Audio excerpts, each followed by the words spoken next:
Welcome to Horological, my new watch channel where we will look at all things horology. Horology is a scientific study of time and the art of measuring it, encompassing the design, construction and maintenance of timekeeping devices like clocks and watches. It combines technical expertise with an appreciation for the craftsmanship and history of time measurement.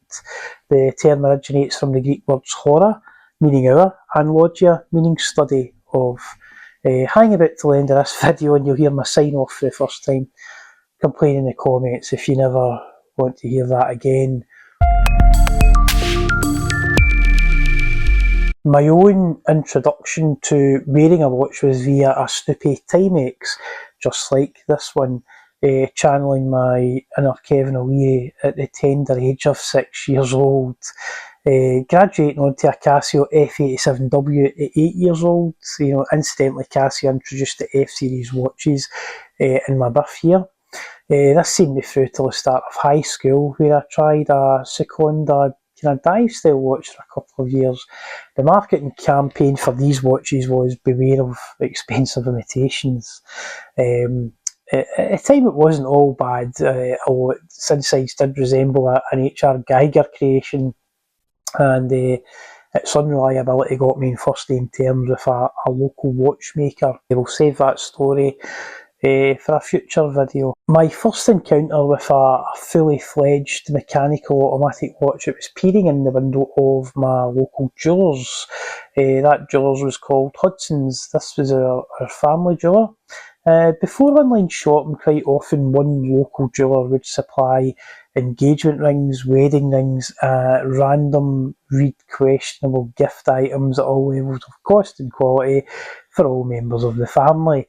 It was a quaint idea for sure. In today's world of uber-connected online price comparison shopping, it's certainly a completely different world back then. Buying things back then as well, it was a take it or leave it experience. They either stocked it or they didn't. So what was this watch? Well, it was a classic Seiko SKX009 Pepsi bezel, and I was mesmerised. My love for a aluminium bezel, it continues to this day.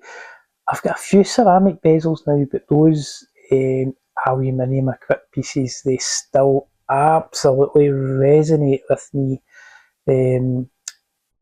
I was looking the other day at a aluminium bezel Pierce Brosnan era Seamaster, and I was so tempted to pull the trigger on that one. Haven't done it yet, but I'll revisit that at some point. The price for this watch at the time, it was 174 Great British pounds, or the equivalent of $271.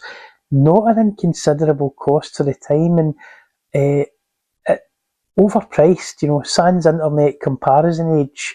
There was a less expensive version on a black rubber dive strap, with the all black bezel. It was the SKX007, but I fell for that Jubilee style bracelet and the aforementioned aluminium Pepsi bezel. Absolute classic, and it was the most expensive configuration at the time. Go figure, watch collecting, most expensive option.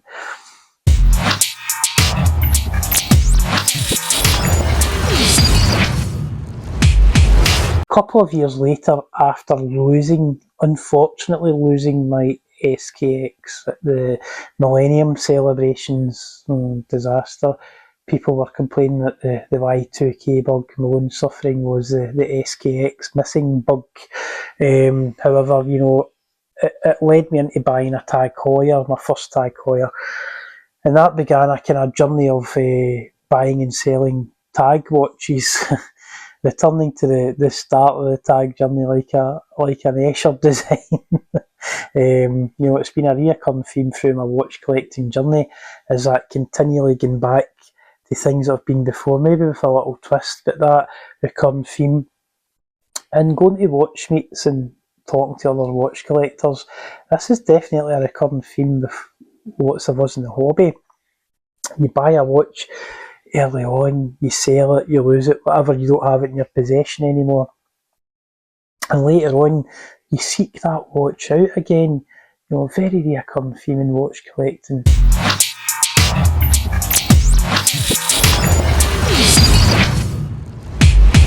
My watch collection today has watches that pay homage in some way to all of those original watches, reflecting the designs that had an early influence on me on this crazy journey of watch collecting.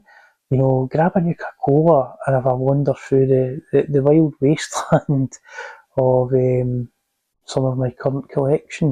My Timex Expedition Scout Snoopy, a bargain purchase that provides more wearing enjoyment than it deserves.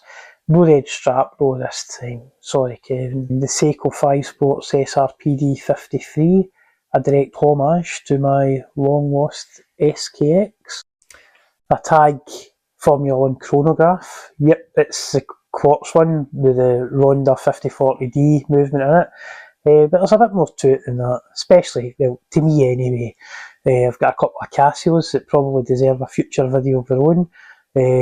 Both of them are good. One of them's exceptional at night. A pair of Tissot PRX watches. I've got a 40mm and a 35. The 35 is more faithful to the original kind of C-Star that the PRX is based on. Again, the original C-Star that's a birth year watch for me. Tell me when I was born, by the way. Put that in the comments, you can figure it out. That's a couple of clues now that we've done on that. The C-Star itself at the time was a homage watch to the Rolex Oyster Quartz, and yeah, Rolex played with Quartz too. Omega had a Seamaster. I think it was the Omega Seamaster Quartz reference ST396.0852. It was a 1977 watch, and it was a full year before the original Tissot C-Star PRX.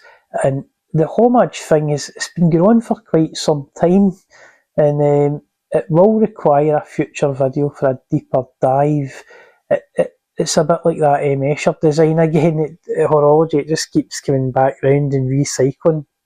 That's the watch game. I've got a couple of other Seikos in the collection. I've got a Seiko Arne. Not the standard one though, it's something a little bit different, but yeah, I'll do that again. That deserves a video all of its own. I've got the reimagined Seiko Pogue. Well, at least it's a Pogue colourway, speed timer, modern, solar, quartz, fantastic watch. I waited ages to get that. It came out in August 2024, and it took me till December to find one that I was happy with. I don't buy Seikos, I curate them. I like to see them and hold them in my hand in person. None of this misaligned stuff. If you buy in person, you can look at it. If you're not happy, don't take it. It's as simple as that.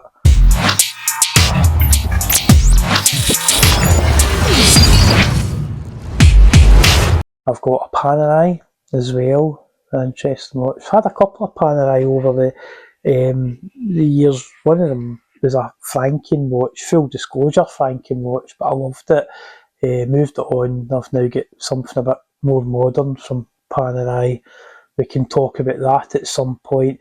I've got my Omega Seamaster 300 Professional 2020 model. The laser ablated wavecut dial. It's what I'm wearing just now, so that's a fantastic watch. I'm wearing it in the mesh at the moment. I've got the kind of 9-link tank track bracelet for that, the classic kind of one. It's quite a polarising bracelet, but I've been wearing this in the mesh now for a couple of months, and I'm enjoying it.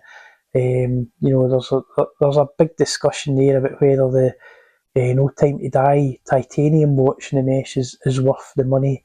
And quite often with watches, I find value kind of lower down the range, and it's like that with the Omega Seamaster.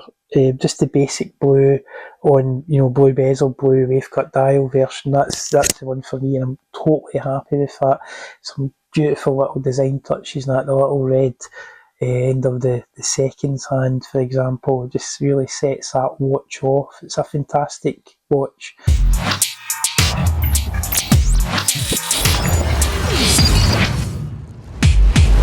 I've also got probably what is the world's cheapest Swiss designed column wheel chronograph in my collection, the old venerable Seagull 1963. I've got Belova, I've got a couple of Belova watches in the collection now. I've even got a homage watch. I've held off buying a Seiko Willard because I feel Seiko are price gouging on the Willard. It's that reissue tax that people often talk about with Seiko. So I have got a Willard, but it's a homage Willard. But I love it, and when Seiko do finally relent on their pricing structure for Willards, I will happily run out and add a Willard to my collection.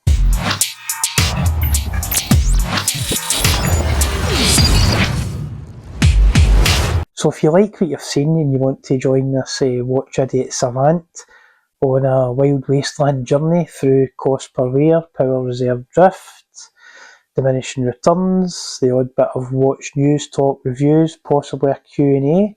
If you have a question, drop it in the comments. I'll collate them together. When there's enough of them, we will do a Q&A. If that's what you're looking for, you've came across the right channel. So again, I'll call to action, give it a subscribe, and join me on this contrarian trip through watch collecting. And remember, the algorithm is always hungry for comments and likes, so every comment, every like will be well appreciated. Thank you in advance. Lastly, thank you for getting this far in my first video, where in a year's time the lack of quality will no doubt threaten my health on review. And remember, collecting watches isn't logical, but it is horological.